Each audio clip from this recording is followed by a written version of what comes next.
Today's shooting happened at a car wash on Forest Hill Drive. We saw people who knew the dad and his daughter gathered right outside that car wash looking for answers. And as Scoop Jefferson discovered, the little girl just celebrated her birthday yesterday.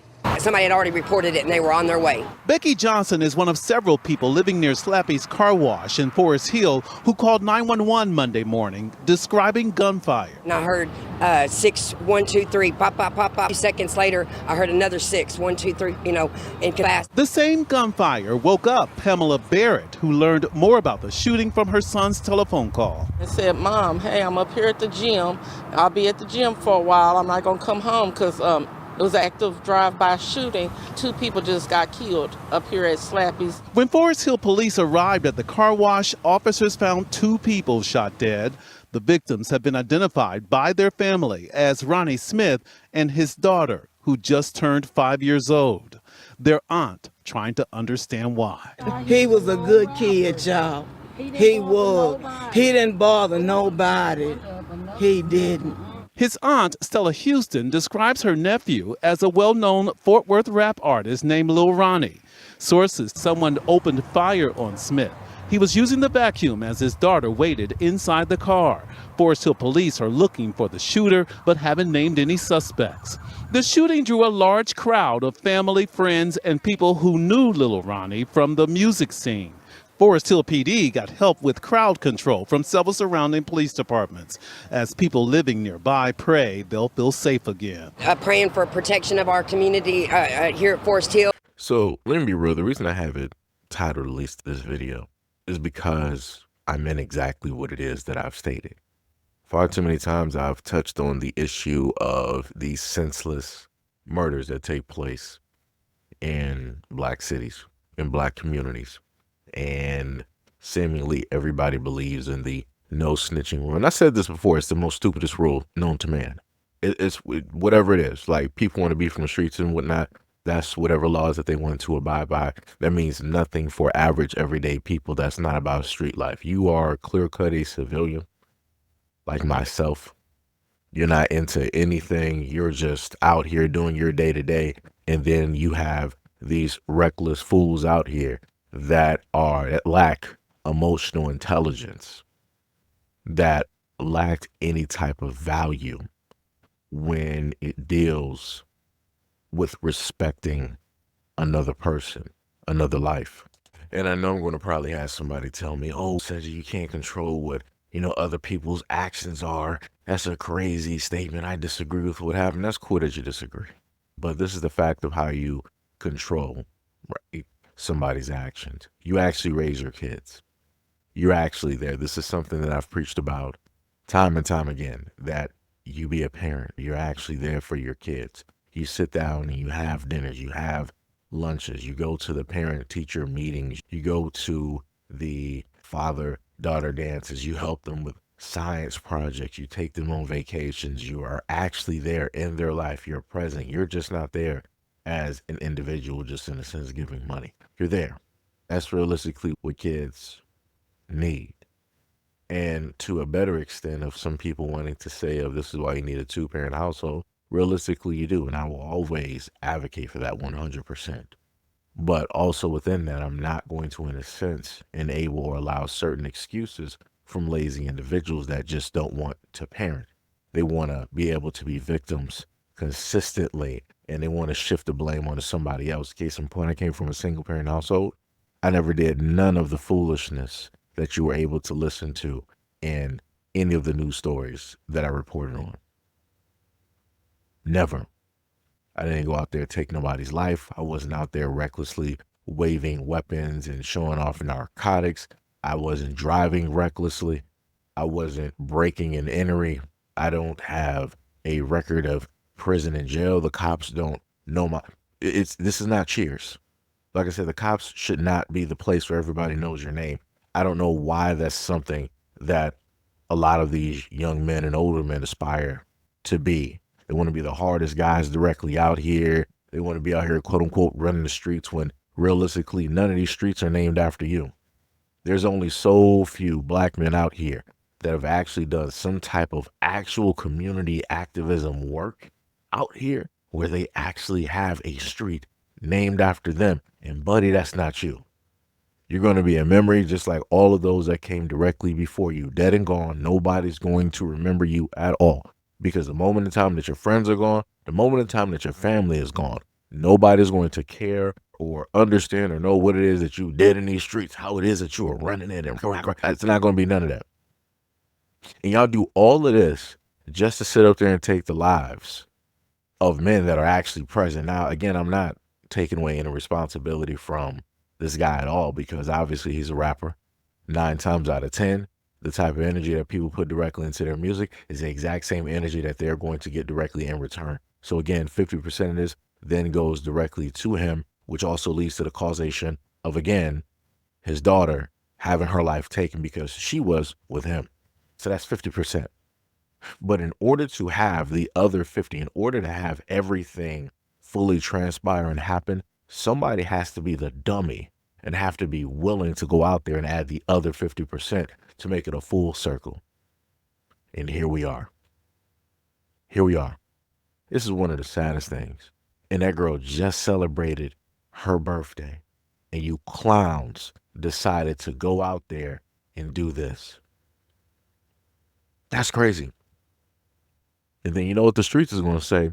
We don't snitch out here. It's just about get back. When you see him, is when you sit up there and see him. I'm hard out here in these streets. I'm certified 5-star general. You got all this other type of good stuff. Like I said, you all hard and 5-star general up until somebody take the life of your child trying to get to you. And then you sitting up there busting down a crown like a 5-year-old who can't get their way. It's the craziest thing. And I done seen it time and time again. I done seen some of the hardest guys directly out here sitting up there weeping like it's nothing, like a rainy day. Like God just sat up there and formulated some clouds and you just see nothing but rain droplets. That's it. And I'm like, you supposed to be hard though.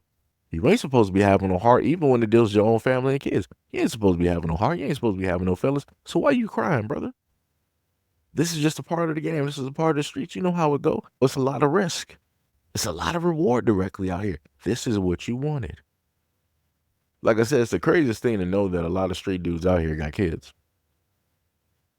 You know that you got a target directly on your back. So you're like, I'm not going to go out by myself, and I don't want people just aiming at me. So let me create some shields. Let me sit up there and have several kids. I realistically think that's why a lot of them had kids. I'm just going to be real. It might sound ignorant. It might sound stupid, but I'm just going to be real, because all the stories that I've done, I literally see a lot of the victims being their kids before it's actually them. The real people that the perpetrator is supposed to be going after. Isn't that interesting? People can always seemingly get to the people around you, but never get to you. I wonder if it's set up that way. I wonder if it's actually planned that way. Like I said, it's a very amazing thing. Again, I don't care if people disagree with me. I don't care if people don't like the message. I don't care if people don't like the content. I don't care if people don't like what it is, again, that I'm stating. I don't like being able to see and witness and watch these stories for the amount of times and years that I do. And I'm not specifically going out and even searching for these stories. They just so happen to pop up on my timeline because we have stupid, ignorant fools directly out here. And then we have those in the black community that don't really want to do anything about it, because a lot of times these be their sons. So number one, you have some fathers who ain't there. And I have to specify that because the CDC has come out, statistically speaking, and told people that, hey, black men are more involved in and around their kids' lives than anybody else. Proof of which, the rapper that was with his daughter at the car wash, he was there. He was present. She more than likely knew him, loved him, everything. And then on the other part of the spectrum, you, of course, have the guys that don't want to be the fathers again.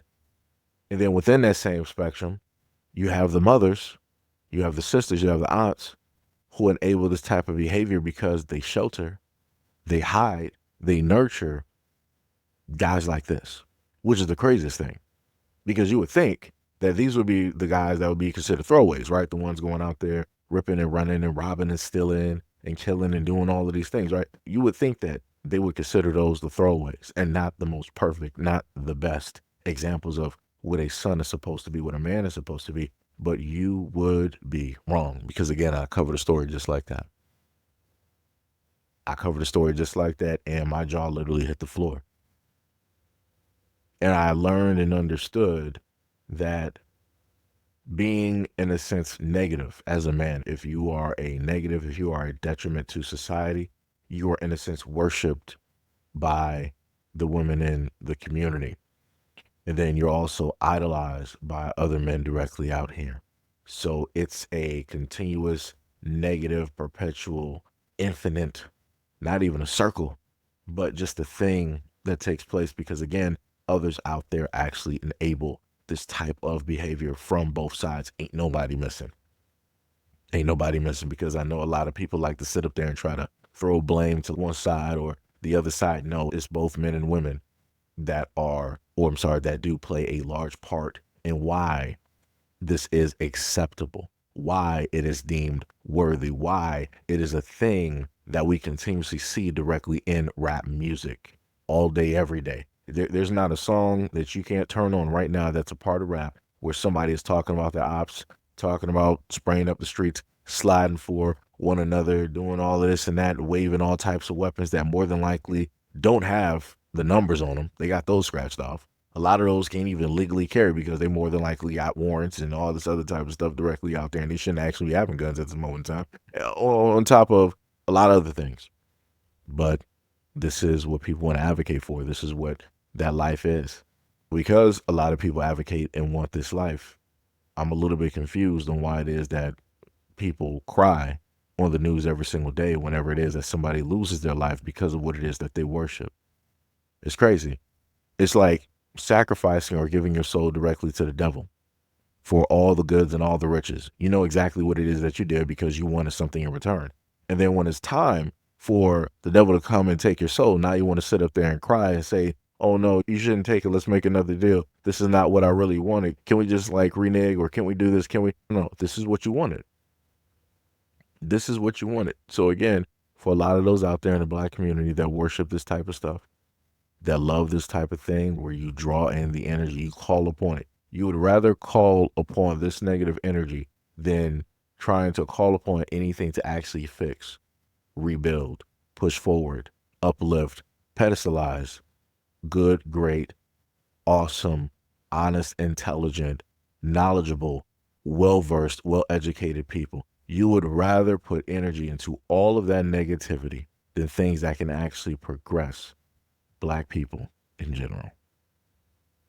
So again, thank you for coming to my TED Talk. And if you ended up unsubscribing due to this video, it is directly what it is. I guess your mom and your family and whoever didn't raise you right, and I guess your kids are going to inevitably go down the exact same road as a lot of the others directly out there because you choose not to actually be a parent, just like the rest, just like the others that I've done stories directly on. And just like I told y'all before, I'm going to try to send a message and I'm going to try to give it out, and people are not going to listen. And I'm going to be right here, as I always am, doing the story on you. But anyways, let me know what you guys think about the story and everything that I stated in the comment description below. And as always, peace, love, and stay tuned for the next video.